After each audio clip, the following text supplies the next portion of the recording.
All right. Hello and welcome, friends, to the Red Bra Project. We're so excited to be with you this week. Hello to my beautiful and lovely co-host, Shauna. How's it going?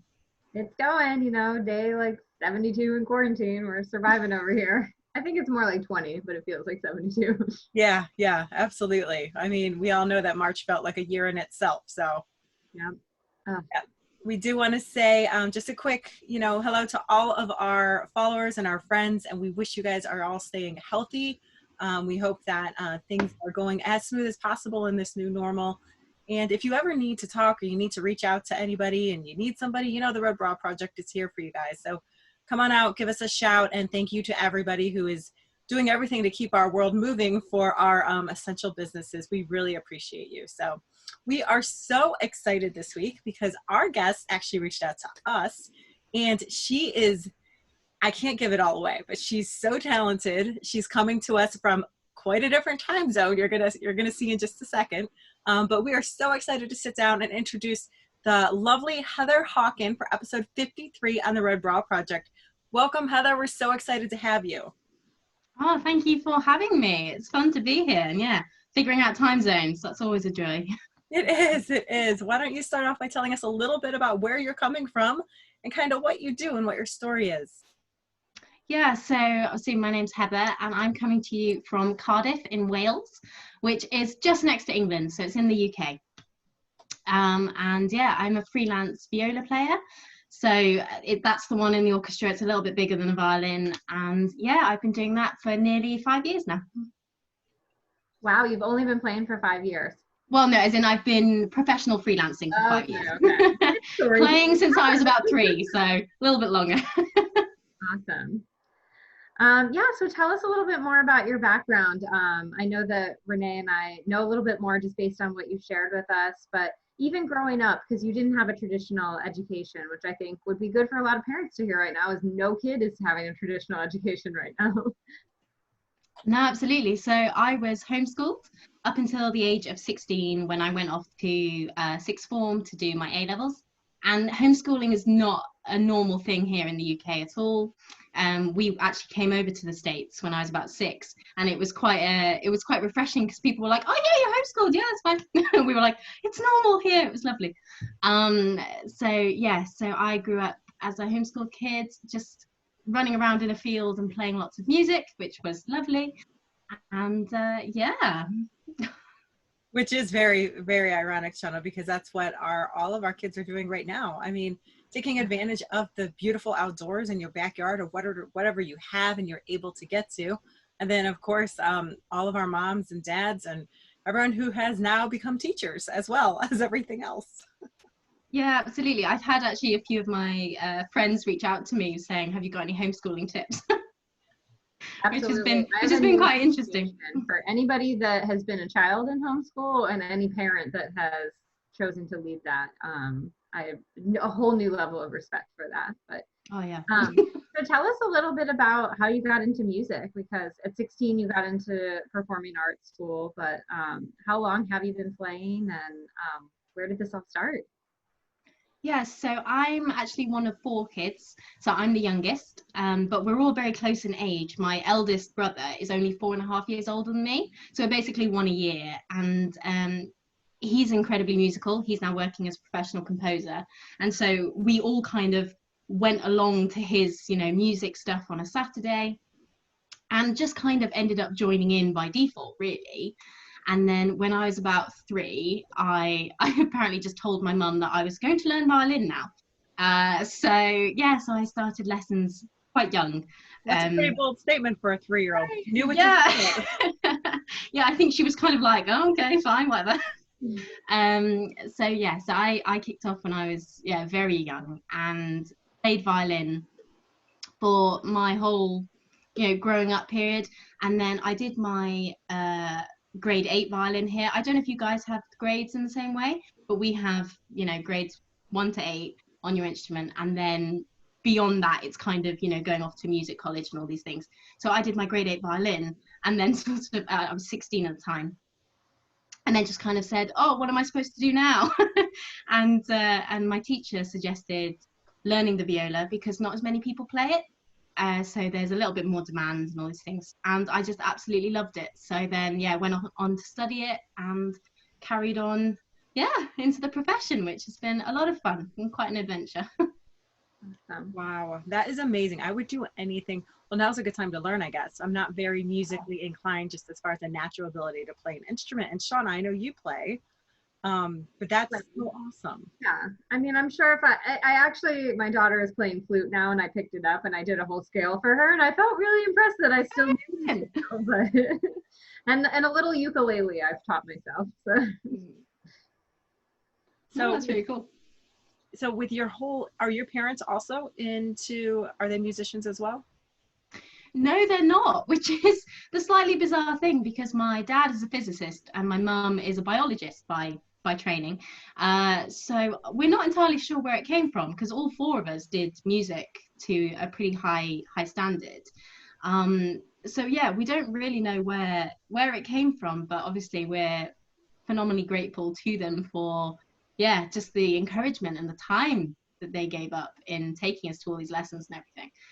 So yeah, so short answer, no. My mum did play. She played clarinet and saxophone with her county youth music, but she didn't pursue it on further.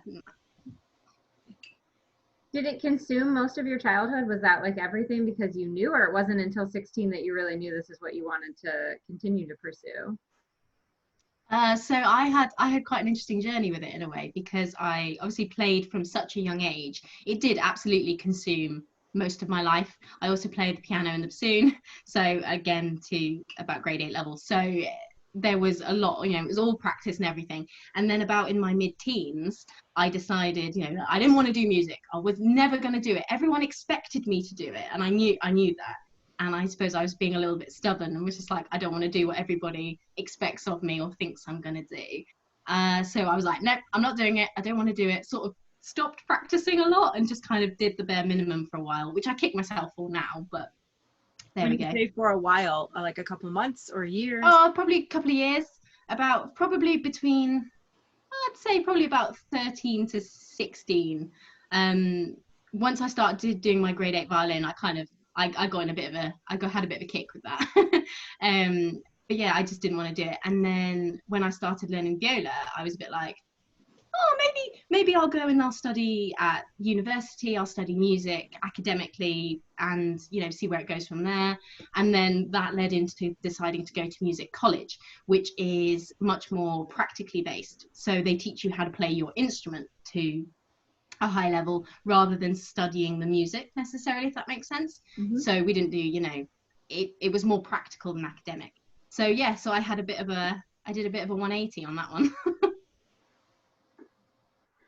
On your the questionnaire that you fill out for us, there was something I really enjoyed that you said you want to be more about sharing, because everybody kind of keeps this stuff to themselves and doesn't, like, it's constantly a competition. And you know what, when Renee and I decided on the red bra, it was to eliminate that competition and be encouraging more of others. And I really liked your point to sharing. So if you can talk just a little bit about that and kind of where that mindset comes for you. Yeah, of course. So the music industry, I say the performance industry as a whole, is in its very nature competitive.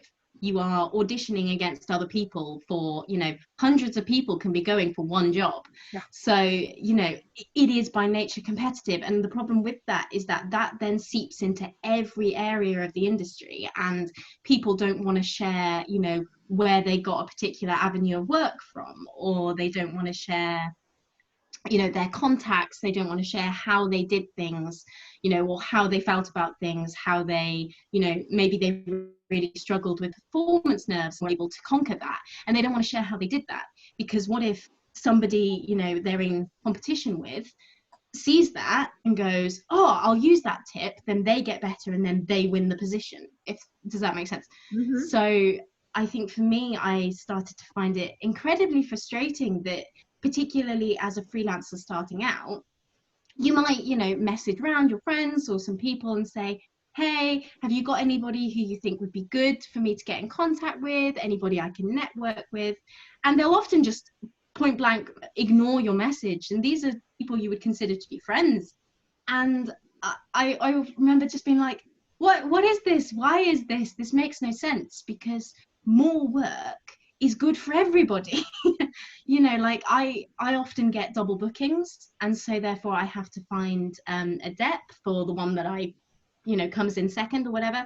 And people will always say, you know, I got given a piece of advice once saying, get a dep in who is obviously good, they need to be good to perform well, but not too good, because you don't want them to be better than you, just in case that, you know, ensemble hires them over you next time, you know. And I remember just being like, well, that's a minefield in itself. You know, which one of my friends do I think is not quite as good as me, but quite good? And it just, I don't know, it started driving me a little bit up the wall. So I was like, the only problem with this is that people aren't talking about it. They're not talking about, you know, how much they get paid for things, or how they feel about things when they're, you know, walking into an ensemble for the first time. They just don't talk about it. So everybody's sat there going, everyone else has got it all together, and I'm the only one struggling or finding this difficult. And it's just never the case. So yeah, I just kind of want to just break down that barrier and just get people being a little bit more open, because, you know, no, you're not going to share everything, but we all have things we can share that are helpful and, you know, are only going to make the world better for everybody. So, yeah. Wow, that's incredibly tough. And I'm just curious how you stay positive in all of that, just knowing that pretty much if you're asked to do that second position for you, like, do you then think, oh, Heather doesn't think I'm not good? Like, is that the mindset of everybody if you ask, or if you're asked to do that? Well, I hope not, but you do wonder. It makes you start to wonder, because you know, my position, or my thought on it is, if somebody gets me in as a dep for them, then the next time I need a dep, they're going to be my first choice, because they passed on that work to me, so I'm going to return the favor. Because again, in my mind, that's fair, that's reasonable, and again, it just kind of, it keeps that whole circle going. Whereas if, you know, and I've had it happen to me, where you get somebody in on a dep, as a dep for you on, you know, a decent chunk of work, and then you never hear from them again, and you kind of go, oh, all right then, you know. And it's just a bit like, okay, fine, I'll ask somebody who, you know, is a bit friendlier maybe next time. But yeah.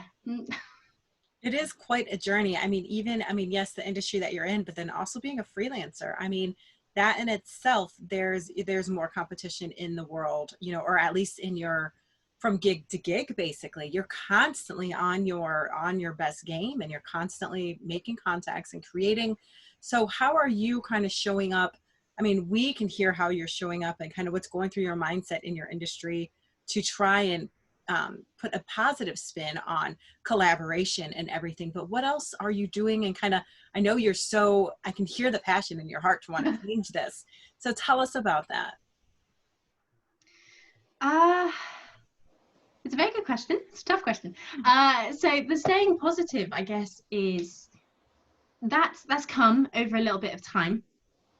And it's come from having conversations with people and realizing that I'm not the only one thinking it, and realizing that people, you know, with 10, 15, 20 years experience on me, and, you know, so therefore, you know, they're further up in the industry or whatever, feel exactly the same way in a way. And I think that gave me a huge boost of confidence, because if you know, you're going into in my line of work, I go into a professional orchestra, which they all play together all the time. They're salaried positions, they're there day to day, this is their day job, and I'm coming in as an extra player. So you've got to kind of figure out the ensemble very quickly and slot in. And that's an incredibly, like you say, it is a high pressure situation, and I'm never going to sugarcoat that. But everybody who comes into a situation like that feels the same way. They're all there going, this is quite high pressure, and I've got to perform, and I've got to, you know, be very nice and good to work with, and, you know, there's a whole deal that comes with it. So I guess the positivity comes from knowing that isn't just you. It's never just you. And chances are your desk partner, who this is their day job, might be feeling the same way, because they've got to sit next to somebody new. They don't know you either. So there's a bit of pressure on them in a way for want of a better word, to, you know, either give you an accurate representation of that ensemble or, you know, whatever it might be. So yeah, so it just literally comes from everyone's in the same boat. And I always believe, you know, if you've got a positive mindset about something, it can take away so much of the irrational fear that just, you know, those little voices that sneak into your head, and they're just talking complete rubbish most of the time. So as well, do you fill that void with something else? Yeah. Have you always been this positive, or is it something you've learned over time? I think I've always been sort of more that way inclined. I like to believe the best in people and situations, just again because otherwise it can get miserable very quickly. And but I think I definitely went through a phase of late, you know, I mean the classic late teens to sort of early 20s of figuring out what my role in this industry kind of would be, and, you know, figuring that out. And I think a few people now are slightly surprised when they're like, oh, you're very, you know, you're very outspoken about this. And I'm like, I've always been outspoken about this. I was just too scared for a while there. So yeah. I love it, because you sound, I mean, everything that you're saying is just so empowering, and to stand up and to let people know we are all having these thoughts. We don't talk about them all the time, and that can feel so lonely, because you are, well, you know, you can convince yourself I'm the only one that doesn't think, you know, my skill set, I'm worrying about this, I got to walk into a brand new team of people. Like, it can be super intimidating, but just, you know, putting it out there and be like, no, you're not alone. We all feel that way. It doesn't matter what it looks like on the inside. You know, we just have to learn how to deal with it. And you talk about pushing through fear. So I'm not going to give away your token of advice, but share with us, how do you push through fear? I think it's acknowledging it. Like, fear happens, everybody gets scared. I think that's one of the biggest myths out there, is that, you know, some people get less scared than others, and I don't think that's really true. I think it's more a case of how you package up that fear can change your life, really. I mean, yeah, it sounds dramatic, but it really can. And, you know, I've spoken about it before, of our bodies physically don't know the difference between an excitement reaction and a nerves reaction. It's how we, you know, package up that adrenaline that changes our mindset. And that, I think, has been an incredibly powerful tool for me, because, you know, I love playing the viola, I love performing music. So whenever you kind of get these feelings of nerves or feeling, you know, fearful, you kind of go, well, why would I be scared of this? I've trained my whole life to do this. So, you know, worst comes to worst, you know, I make a mistake or something. You know what? Nobody's going to die. I'm very lucky in my profession that if I make a mistake, to be honest, it's going to be okay at the end of the day. So I think that's probably my main one, of I get to do what I love for a living, and I am so incredibly fortunate and grateful for that I don't want to let the negative feelings override that, because then, you know, it's a real shame. Yeah, I think you said, you know, it's the thought is more scary than the actual performance, and I think oh yeah, 100%. There's so much to that. That it yeah, like, goes back to tricking the mind to stop saying those things. Yeah, and again, it's, you know, being on, obviously, you know, for some people it's their worst nightmare, and I acknowledge that, and that's fine. Probably their favorite thing is my worst nightmare. But, you know, being on stage, and one of my old teachers actually said to me, you know, what other job ends in applause? You know, when you're stood on that stage and that hits you, you're kind of like, this is pretty cool, you know. And that is a really good point. That is an amazing point. Yeah, it's a lot of fun. Yeah. And I think that I love that you take the fear and the excitement and you kind of just break it down to, it's a feeling that we get to decide what that feels like. One of our previous guests, Ashley Steed, she's a female in aviation. She broke down fear in this similar way. And I mean, it's like, it's just scientific. These are the feelings. You get to choose what you're doing with those feelings, which is pretty cool, because that in itself takes the big bad monster out of fear. You know, you can take those feelings and channel it into, I'm going to go out there, I'm going to kick ass, and I'm going to feel good about these crazy things I'm feeling inside. Or, you know, you can take the alternative route, which, like you said, is never fun. No, exactly. And I think it is this case of, you know, I don't want it to come across like I never get nervous for anything. Of course I do. You know, I'm human, and auditions are terrifying. And but yeah, I think it's just, you know, knowing that you have control over that is just hugely powerful. So then when you are like, no, I am actually scared of this scenario, you go, okay, cool, that's okay. This is a scary situation. It's okay to feel like that, rather than going, oh, you're such an idiot, why are you nervous? Like, what? This is not going to help you. I'm curious right now, given the times, and this isn't obviously a normal interview question because nothing's normal, but how are you staying active with your craft right now? Are there virtual meetings like this where you're playing with other individuals, or how are you keeping connected to that right now? And do you have the opportunity for jobs virtually, or?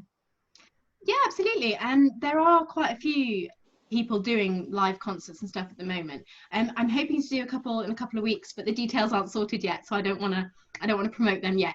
But yeah, it is literally basically exactly this, but we're playing. Or you can do, there's so much you can do now with, you know, one person will play their part, then they'll send it on, you know, to me, for example, I play my part over the top of that, send those two on to somebody else, and you can layer it up like that, which is a lot of fun. So we've got a project like that kind of in the pipeline at the moment. And then I can also carry on my private teaching over Skype and, you know, whatever. And so that's been lovely, because those kids are very special, and I miss them when I can't see them. So it's nice to be able to still give back in that way. And then just enjoying the extra free time, not necessarily to practice so much. It's almost like, because that pressure's been taken off, because there really is nothing to practice for right now.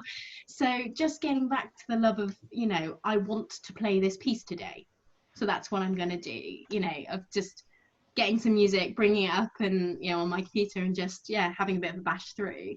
That's something that has been really good fun. That is such a beautiful perspective, and it's so interesting, because I was just talking about, there's a weird shift. I'm in the event industry, and I obviously everything's a complete halt as well, but it will come back for sure. But just thinking about, well, you know, that pressure to lift and just enjoy the time a little bit, and fill it in with other things that you wouldn't necessarily be doing, or something that you just want to do. And so I love that perspective. That's really cool. Thank you. Yeah. And you actually, I mean, obviously, well, you can tell by talking to you, you are very empowering, not just for your industry, but for men and women who listen to you. And I know that you believe, the biggest thing you can do is believe in somebody, and you understand what that can do for somebody. Can you share a little bit more about that with us?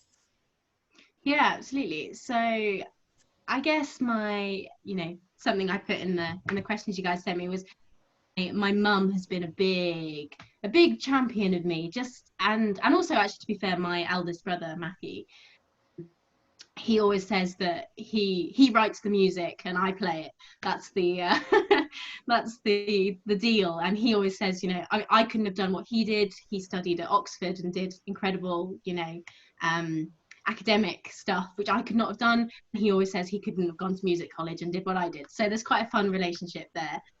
So he's been a huge champion of mine. And then like I said, my mum, just the hours and hours and hours of music lessons that she sat through. I to be honest, I don't think I'm going to be able to do it. If ever I have kids of my own, then, you know, it's going to be a test right there. But she has just put such a huge amount of effort into me being able to do what I do now. I couldn't be doing that without her. And my dad, to be fair, he did do a bit of the driving. Mum was the one who sat in on our practice for hours. And just that, I think once I got into music college, I was like, I don't want to say that I owe something to her, because that makes it sound negative, but I am so grateful that anytime she can come watch me play, it's like, look, mom, you know, look, it came to something, and that's very precious, and I'm very grateful for that. Yeah. Oh, I love that. I just and you can feel just how genuine you are because you're adding everybody to. Well, my dad too, and like My dad too, yeah.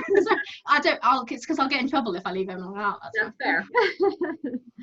It's funny. I remember writing my mom, or I called her after I sat through my daughter's dance recital, and I was like, I never said thank you.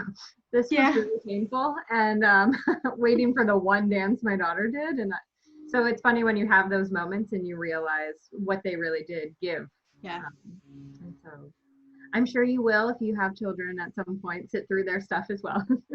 I say, and they'll hate me for it at the time as well, I'm sure. Funny what we appreciate when we grow up. Oh yeah.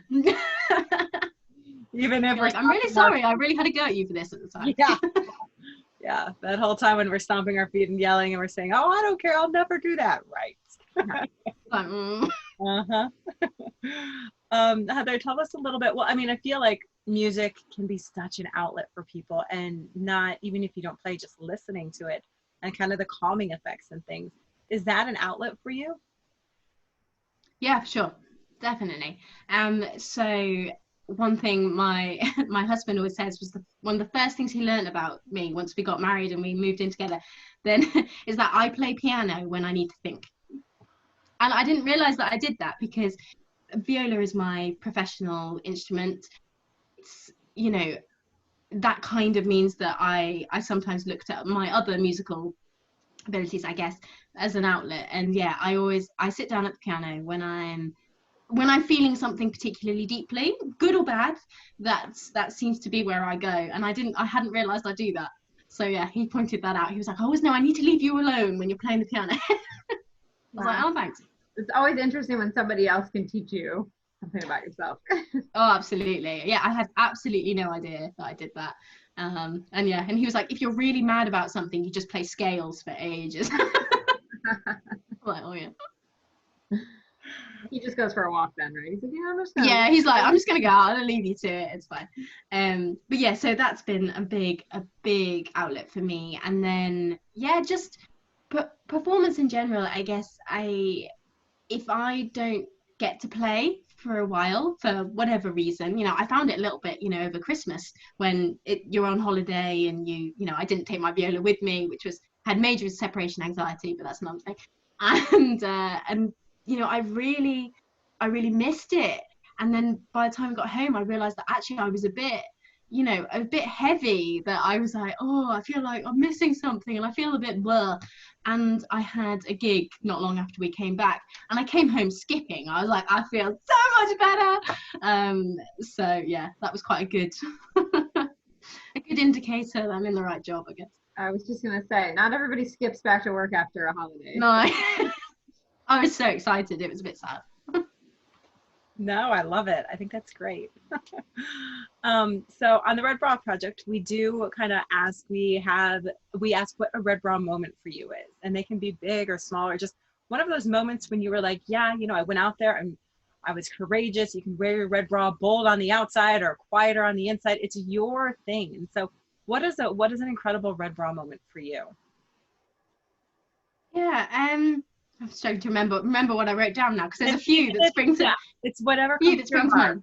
I actually try to never read that question because I want it to be like authentic when good. But it's sort of like jog your memory.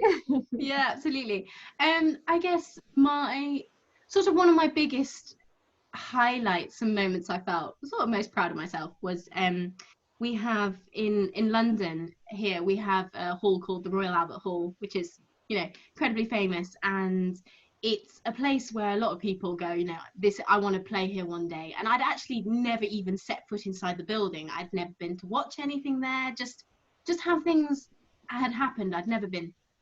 So as my career kind of started getting going, I started to develop this little kind of pipe dream of the first time I ever entered that building, it would be walking out on stage and as a paid performer. And I was able to do that, which was just the most incredible feeling. And it was a a concert dedicated to James Horner, he composed music to Avatar, amongst other things. And so it was playing the most incredible music to a sold out Albert Hall. There were various celebrities, you know, dotted around, and yeah, just being stood on that stage and kind of thinking, I did it. I'm, you know, the first time I'm experiencing this hall is as someone on the stage. And so that was a moment where I was like, if you really want to do something, you can. So what do you want to do next? That was a real moment for me, I think. Oh, I love that. That is just amazing. I mean, you were like, I'm not going in there until I'm a performer. No, and I mean, and it's also just kind of how it worked out, genuinely. That's why it sort of became a bit of a thing, because I was like, something is getting in the way of me going there as a spectator, in a bizarre way. So yeah, let's make it a dream to go with it. Oh, I love it. That is so cool. And you achieved it, and then you got to ask what is next. I mean, that's huge. Talk about a confidence booster. Whenever your mind's trying to trick you into thinking you can't do something, that works. I think back to something that you did do that, was one time a goal, or something that seems so far away from you.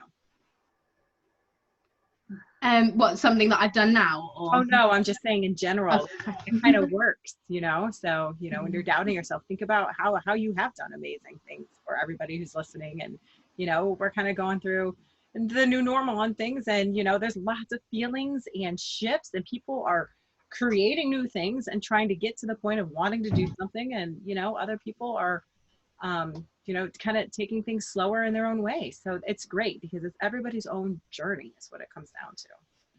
Yeah, exactly. And I think for me, definitely, it's taking hold of that and going, this is what I'm doing. It doesn't really matter what they're doing to a certain extent. It's because those, like you say, those red bra moments can be something which to me might look really, small or whatever, but then to one person that could be everything, and vice versa.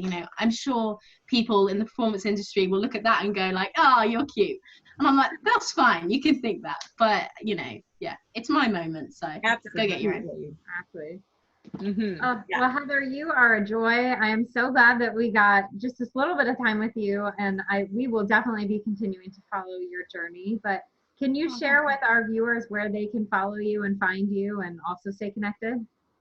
Yeah, absolutely. So I'm at Heather's Plan on YouTube and Instagram. Those are the main two that I update. And I try to put out YouTube videos about once a week. At the moment, it's a little bit different because I get too excited. I film a video and I just want to put it up. So yeah, so those are the main two places that you can get hold of me, or follow me. And yeah, please, if anybody has any questions or anything, I'm always happy to reply and chat, and so just drop me a message and I'll be happy. Very happy to chat. That's awesome. Thank you for supporting so many people out there. And what is your YouTube channel about? So it's mainly kind of fairly chatty, how-to, for want of a better phrase, style videos of the common things that come up in the industry, or common issues or things that are difficult, and my experience of them, and a few things that I think are helpful to know. So it's mainly, if you're, again, I've done a video on imposter syndrome, I've done one on misconceptions about musicians, which was quite fun to film, and and then one on just organizing your finances as a self-employed human. That is a big thing that you have to contend with, and you don't get a lot of help with that. You're kind of left to figure it out on your own a lot of the time. So I wanted to do videos on stuff that I felt like I wish I could have watched at the start of this. What do I wish I'd known? What do I wish had been out there for me? And basically make videos on those things.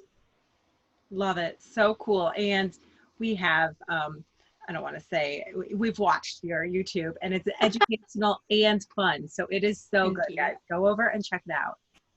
Thank you. Yes, I think you are a true delight, especially in a time when people need it more than ever right now, as we just need this positivity and helping get our minds to not think only in the negative. And you are definitely refreshing and bringing that to so many people. So thank you. Thank you very much. It's very kind. Heather, we end every show with a quote, and just based on you and all of your feedback and answers, we thought this quote was very fitting for you. It is from the Oprah Winfrey. I love that I added the Oprah. Helping others is the way to help ourselves. And I just think that because you are so kind and genuine in the way that you want to give back to others, you definitely embrace that, and you just emulate that in everything you're doing. And so thank you for joining us. We're so honored to have met you, and Thank you. we hope that everybody stays in touch with you. And Heather shared all of her contact information. We will link that through our page, which is at the redbrawproject.com or redbrawproject.com, or at the Red Braw Project on Instagram. I get ahead of my thoughts sometimes. It's all right. We'll link our information too, for my sake, I guess. But thank you for tuning in. If you have not subscribed to our channel, please do so and ring the bell for notifications, and make sure you continue to follow Heather.